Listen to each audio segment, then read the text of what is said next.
Vamos a saludar para hablar de todo ello a Víctor Álvar González, fundador y director de estrategia de Next Step Finance. Hola Víctor, bienvenido a La Hora del Inversor. Gracias por acompañarnos esta noche. ¿Qué tal, Alma? Muchas gracias a vosotros por llamar. En primer lugar, estábamos comentando jornada de caídas en la renta variable estadounidense, con la renta fija alcanzando máximos de rentabilidad, predominio por esa presión de los bonos, también por el precio del petróleo. La renta fija y el petróleo parece que van a ser dos de los grandes protagonistas de este 2022, en principio, ¿no, Víctor? Bueno, sobre todo la Reserva Federal de los Estados Unidos, que ha decidido hace tiempo cortar el grifo del estímulo económico, primero comprando menos bonos, luego dijo que además piensa subir los tipos de interés y recientemente, que es lo que también ha afectado mucho al mercado, son estas dos últimas cosas, su plan de subir los tipos de interés relativamente rápido y además no ya que deje de comprar bonos, sino que pueda venderlos, es decir, que hasta ahora lo que ha hecho en los últimos 12 años es inyectar dinero en el sistema y ahora se puede estar planteando retirarlo, que es lo suyo, porque al final no puedes estar inyectando dinero en el sistema eternamente, salvo que seas el Banco Central Europeo que tiene, digamos, permiso, pero bueno, en general es algo que no se debe hacer eternamente si no hay un motivo y ahora en principio ya no lo hay como para seguir inyectando toda esa cantidad de dinero. Por tanto, lo que haga la Reserva Federal con el grifo, si me permites la expresión, va a ser casi la clave en estos primeros meses del año y probablemente a lo largo de todo el año, y eso a su vez dependerá de cuál sea la inflación.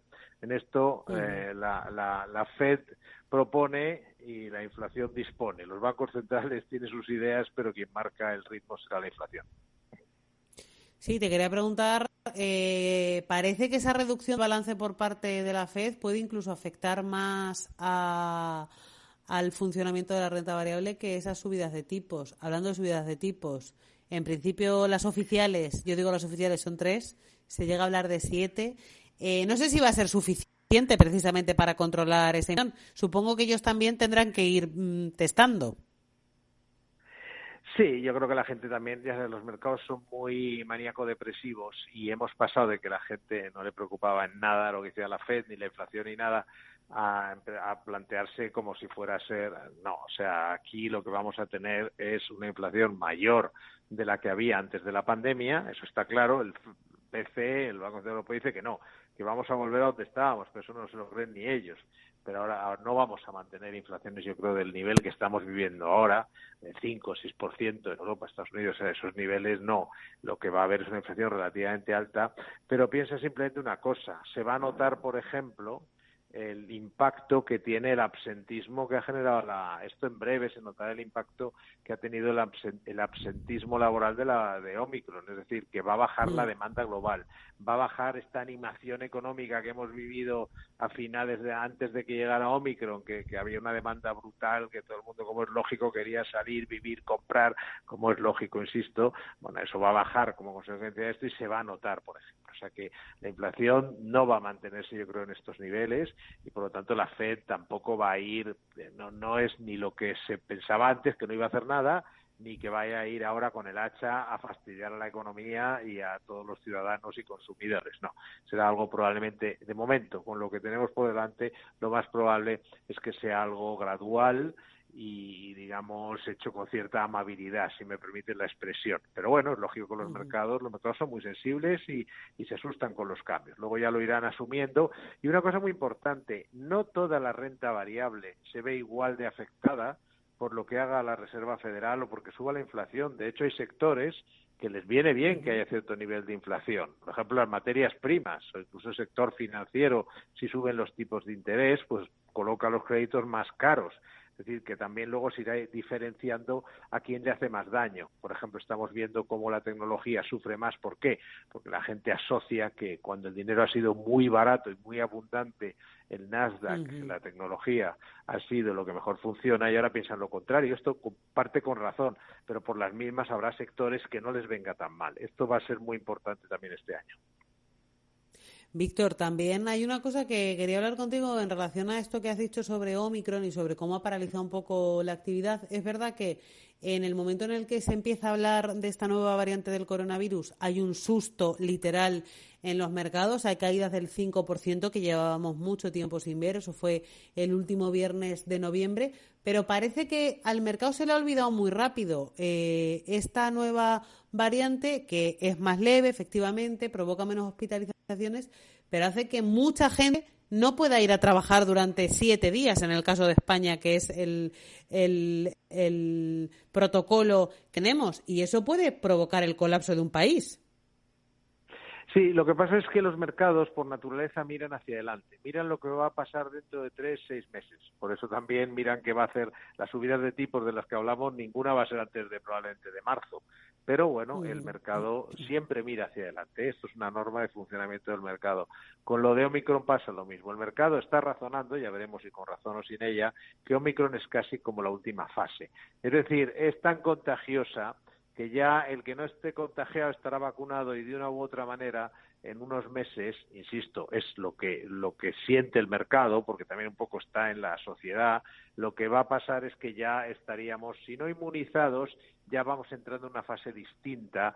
Yo no quiero decir eso de la gripalización, porque no soy un experto, pero el mercado sí piensa en un cierto proceso en el cual vayamos a esa gripalización, que ya no sea lo que vivimos hace un año, hace 8 meses, o sea, ya estamos hablando de algo, digamos, con lo que realmente se puede convivir y hemos aprendido a convivir.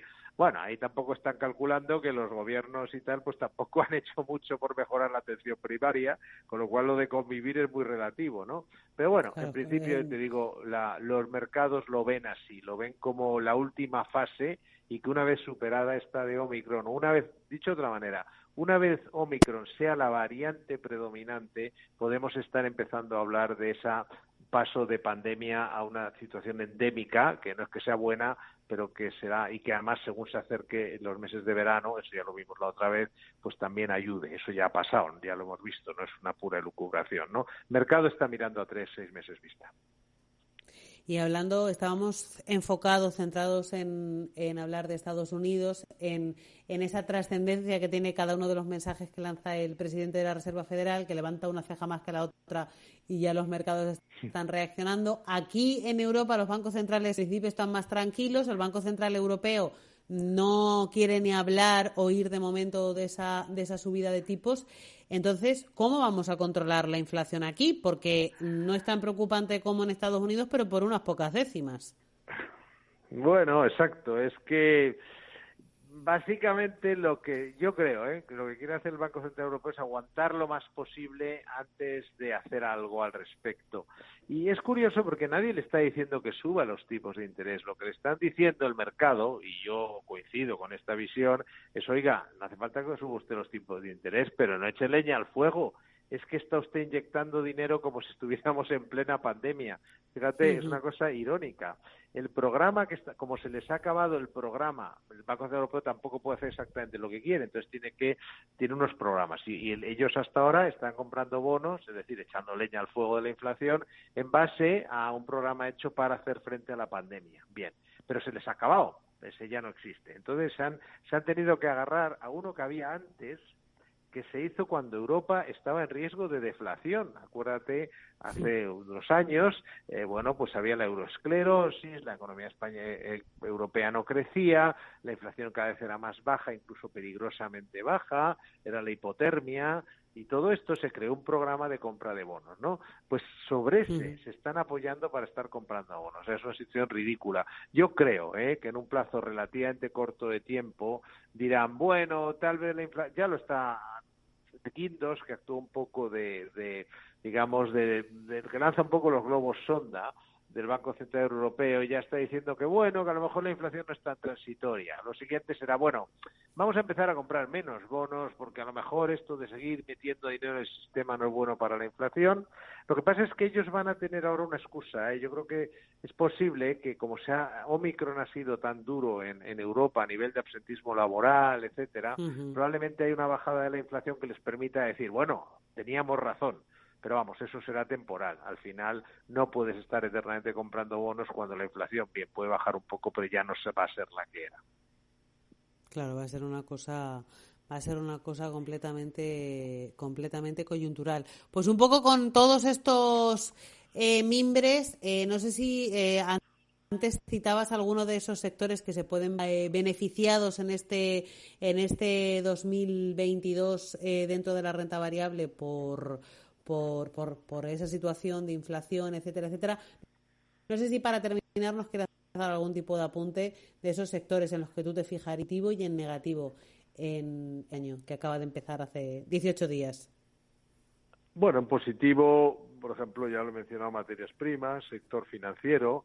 Hay que elegir bien, porque no es lo mismo un banco español que un banco norteamericano. Esto también hay que saber elegir, lógicamente a través de fondos, y entre fondos de inversión pues puedes buscar alternativas que no sean, ya tengo un banco español que España en general lo va a tener bastante más crudo que el resto durante bastante más tiempo, y eso se notará en la banca también. Pero vamos, sector financiero, hablando en términos generales, las materias primas. Luego también muy importante el dividendo, es decir, el vía fondos, vía valores. Piensa una cosa, la renta variable se llama renta variable por algo, y es porque es variable no solo su evolución, sino sobre todo porque es variable su dividendo. En la renta fija se llama renta fija porque el cupón es fijo. Tienes un bono y te paga un cupón normalmente fijo, un tanto por ciento, ¿no?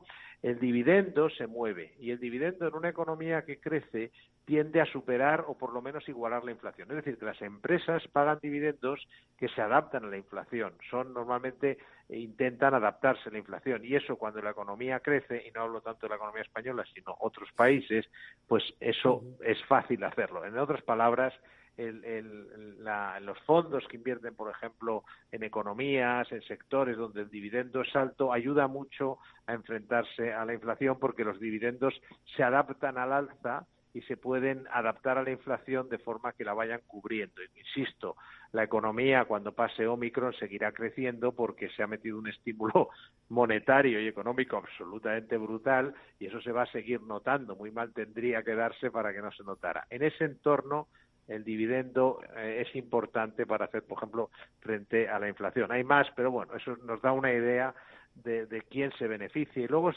perjudicado, cierto o no, pero el mercado sí está considerando que todo lo que se llame tecnología es el principal perjudicado de esta situación, y probablemente si siguiera siendo así se notará.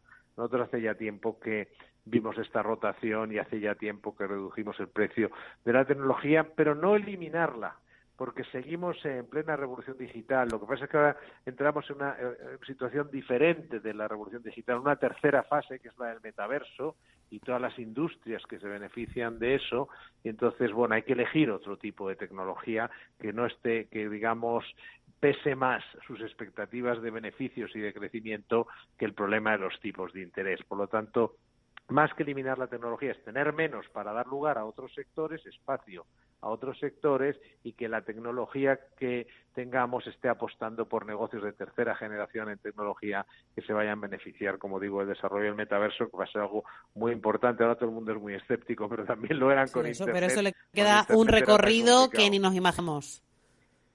Bueno, nosotros consideramos que el metaverso es la tercera fase de la revolución digital, y yo además aprendo, tengo que aprender sobre eso, y veo empresas que, por ejemplo, hoy es una anécdota, pero cuando Microsoft compra por la millonada que ha comprado una empresa de videojuegos, no es solo, en mi opinión, por el tema de la Xbox, es porque el metaverso toma un papel importantísimo, los gráficos.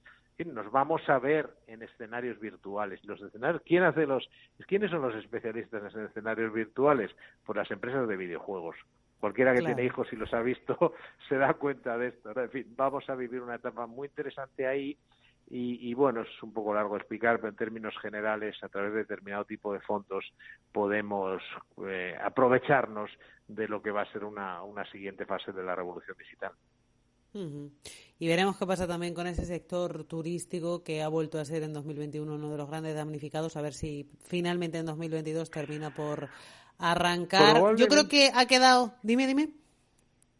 Sí, yo creo que eso va a ser también interesante, porque yo creo que si realmente Ómicron nos da paso a una etapa distinta que se parezca un poco a lo que vimos, por ejemplo, el verano pasado, que lo hemos vivido, una situación mucho mejor de sentido, cuidado, se puede notar mucho, y que las cenicientas de este año pues empiecen a ser princesas de cara a dentro de unos meses, porque ahí puede haber muchas oportunidades. No he mencionado, porque obviamente no puedo mencionar ni todas las que tenemos en el radar, pero esa pues es un tema también muy interesante que hay ahí. Pues seguiremos muy de cerca todas esas tendencias de los mercados. Yo creo que el mapa ha quedado hoy bastante bien dibujado. Así que muchísimas gracias, Víctor Álvar González, fundador y director de estrategia de Next Step Finance. Un placer tenerte aquí en los micrófonos de La Hora de la Inversión. Muchas gracias a vosotros. Un placer también para mí.